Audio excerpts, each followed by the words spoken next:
রসুল তো বলেছেন মান কামা রমাদান, রমজান মাসের কিয়াম আছে, রমজান মাসের যে একটা কিয়াম তারাবিহির নামাজ, এটা কেবলমাত্র রমজানের জন্য খাস। আর ওই হাদিসে বলা হচ্ছে সারা বছরের জন্য, যে কোনো রাতের জন্য।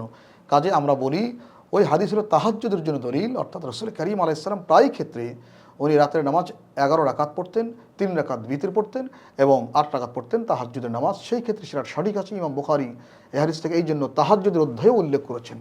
কাজে আমরা বলি সে হাদিস নিয়ে তারাবিহের নামাজ 8 রাকাত জ্ঞান করার কোনো সুযোগ নেই। আর আমরা যারা বলি তারাবিহের নামাজ 20 রাকাত, এই 20 রাকাতের জামাত কায়েম করেছিলেন খলিফাতুল মুসলিমিন হযরত ওমর ইবনুল খাত্তাব রাদিয়াল্লাহু তাআলা আনহু। অসংখ্য সাহাবায়ে কেরামের সিদ্ধান্তের মাধ্যমে, অসংখ্য সাহাবায়ে কেরামের উপস্থিতিতে যখন তিনি বললেন লাউ জামাতু আলা কারিন, আমার মনে হয় যদি একজন ইমামের পিছনে সবাইকে দাঁড় করিয়ে দেই এবং সবাই জামাতে যদি নামাজ পড়তো তাহলে মনে হয় ভালো হতো। প্রত্যেক সাহাবী তার এই সিদ্ধান্তকে অনার করলেন, সমর্থন করলেন, রিসিভ করলেন যে এটা ভালো হয়, আপনি করে ফেলুন। সুতরাং তিনি জামাত কায়েম করলেন, 20 রাকাতের জামাত কায়েম করলেন।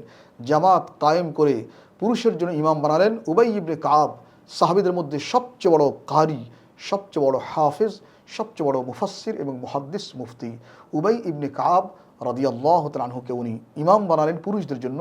আর মেয়েদের একটা ভিন্ন জামাত করলেন, সেখানে বানালেন তামিম আদ-দারিকে ইমাম বানালেন।